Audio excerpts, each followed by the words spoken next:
Alright guys, welcome back to another edition of Triple Rider. This is going to be a simple one, just a quick walk around on my bike, which I haven't done yet, which I guess most people do, so I'll do this for you now since I'm taking a break at this little parking area here. What you see here is a 2015 Triumph Street Triple R. It's a 675cc engine, and for the most part the mechanical parts of the bike are pretty much stock. The R version comes with a few small upgrades. There's nothing really that much different from the regular Street Triple. It's about 106 horsepower, and I forget the torque off the top of my head, but it's pretty good. I like this bike for coming out in the mountains as well as street riding and whatnot. It's a little weak on the highway sometimes, but yeah, it does all right. It's not nothing big. As far as accessories and other upgrades other than the standard bike, the bike came with it came with the windshield or the bug deflector in the front there, and it came with this cowling on the back, which is not installed right now, but there's usually a white cover here that protects not protects, but just covers the passenger seat. I have it off right now because I usually put a bag there when I'm traveling. But I'm doing local travel today, so there's no bag with me today, so I got just my backpack. I did add the chain guard and the lower chain guard, the engine covers that you see here, and I did change the turn signals are LED on this bike. The standard ones are the regular incandescent bulbs, and this one I just upgraded the front and rear for the these little thin LEDs. They're a little too flimsy for my taste, but they look good, I think, when they're, I like it. Anyway, added the frame protectors here, and I changed the standard mirrors. These are Rizomas. And the reason why I did that was because I found that the standard mirrors that come on the Street Triple are just too shaky, especially at high speed on the highway. It's just too much shaking. I can't really see out of them very well. So I changed them for the Rizoma. These are pretty good in the rain, and also they're very stable, so they don't, when I want to use them at high speed, they're not shaking all over the place. It's very nice to use. I've added this the holder for the this RAM mat for the iPhone, which is pretty expandable. It can hold the 6 and 6S. I'm sorry, 6 and 6 Plus just fine. I added the Atlas GPS here. It's in Japanese, and I know enough Japanese to use it, so it works for me.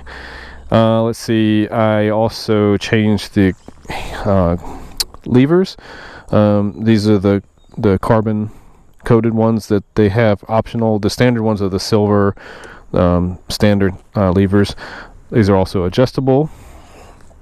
I changed the brake reservoir for the front brakes as well as the rear brakes here. These aren't usually comes with the clear plastic ones, but I got the carbon coated ones. Mainly just appearance, nothing really functional there, just something I liked. And I added the red accents for the oil filler cap as well as the oil dipstick here, and I added the paddock pins here, the red ones. Those did not come with the bike. I also added the passenger handles. To be honest with you, the best use of these, what I found was that, I don't really take passengers that often, so it's really not that needed, but it's really good for when you're having to pull the bike in and out. It's really good to hang on to. They're very solid and sturdy. And also when I put my bag here, it's also a very good place to kind of tie the bag onto. There's straps that go under the seat, and it has a Velcro pad that sits here, and then I take 2 or 3 of the straps and tie them down to here, and the bag just sits on the back like this, and it has an expandable top, so it's kind of wide and kind of tall, but not any wider than the mirror, so it doesn't cause any trouble with lane filtering. Let's see, what else did I do? The bike dealer gave me this helmet lock for free. It was a gift with the bike. So whenever I park my bike in the city, you can lock the helmet here. It works pretty well. The underbelly pan, actually the underbelly pan and the seat cover and the bug shield, or kind of like what they call gifts that came with the bike when I got it. Normally, I guess the standard issue doesn't come with those options, but when I bought the bike, these were kind of like gifts that came along with it. So I got those as part of the deal.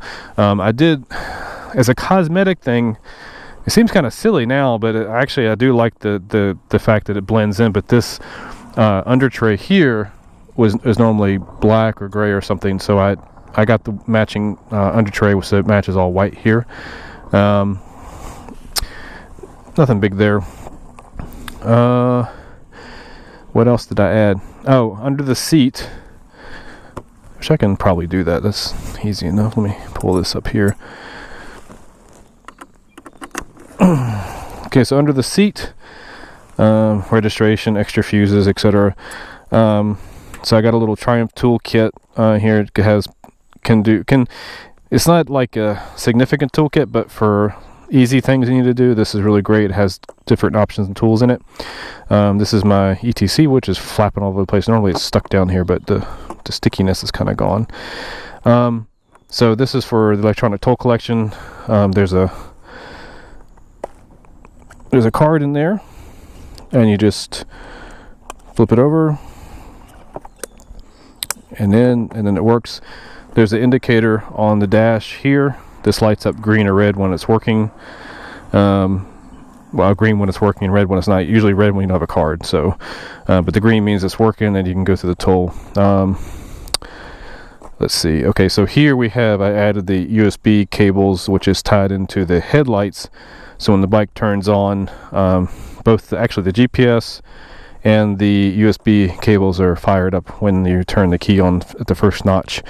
And that way saves your battery, but provides the power you need for the phone charging. And I have an extra charging cable here. I can plug in my GoPro batteries or whatever I need to charge. And what I normally do is I take this and put a USB extension cable and run that in my bag, and so I can charge other stuff when I'm traveling. And that actually works really well with charging the GoPro batteries when you're out doing a long trip. And I did that last year, so I think that was a good decision. So under the seat, that's pretty much about it. I also do have a battery conditioner, which is this adapter here, and you just plug the conditioner in there and can take care of your battery. Oops. Okay, that's about it.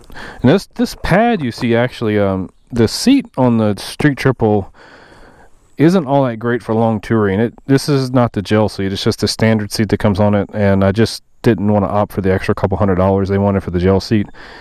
I'm not sure if it would have made any difference or not, but what I did is I bought this, which is a gel pad that goes on top of it, and it works pretty well.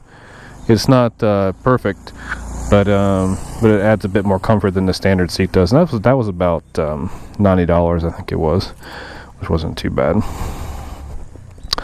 Haven't done anything with the tail tidy. Haven't changed the standard tail, just something I never got around to doing yet. And considering that I'm going to probably trade this in and get the RS, probably not going to make any other changes from that point forward. Other than that, I think it's about everything.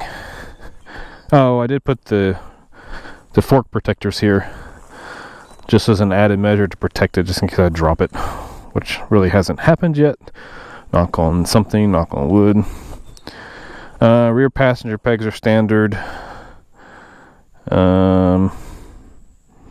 And the tires are still the original tires. The tires are still in pretty good shape after. This is about, what, 15, almost 16,000 kilometers, and they're still pretty good shape, so I think we're good there. Okay, I think that's about it. It's a nice bike. It's got a medium power band, and it's great for, like I said, great for city riding, and gas mileage is pretty good, so can't complain about that. And yeah, I guess that's about it. That's my bike, which may not be here much longer, but for now she's here, and she's great. Been very reliable, no mechanical problems, and yeah, that's something you can't complain about. She's had her normal service, had the chain adjusted, I think the only thing that needs to be done now, I think the brake pads on the front and rear need to be done. They're not bad enough to replace right just yet, but it'll be soon. I think after my next long trip, they'll need to be replaced. Anyway, that's pretty much it. That's this Triumph Street Triple R 2015 model. A great bike. I don't care what to say about the damn headlights. I don't even look at them because I'm riding the bike. But the bike is unique, and with it being unique in a country like this where most people are riding Japanese bikes, you know, it's kind of a conversation starter. So it's great for meeting people, because people kind of want to ask you about it. Like, they maybe have never seen one or didn't know what it was. But people always comment on the headlights. The headlights always get the comments. But that's quite alright. And look at that. You got dead bugs on you too. Damn. Just washed you. Oh well. Anyway, that's it for the walk around. We're going to get back to riding here shortly because the sun is going down. It's got more cloudy. You can check that. I think, well, if you haven't already, there was another video that I probably have posted already with that ride. But we're going to ride some more here and hopefully get some more video. Alright guys, thanks for watching. We'll see you on the next one. Take care.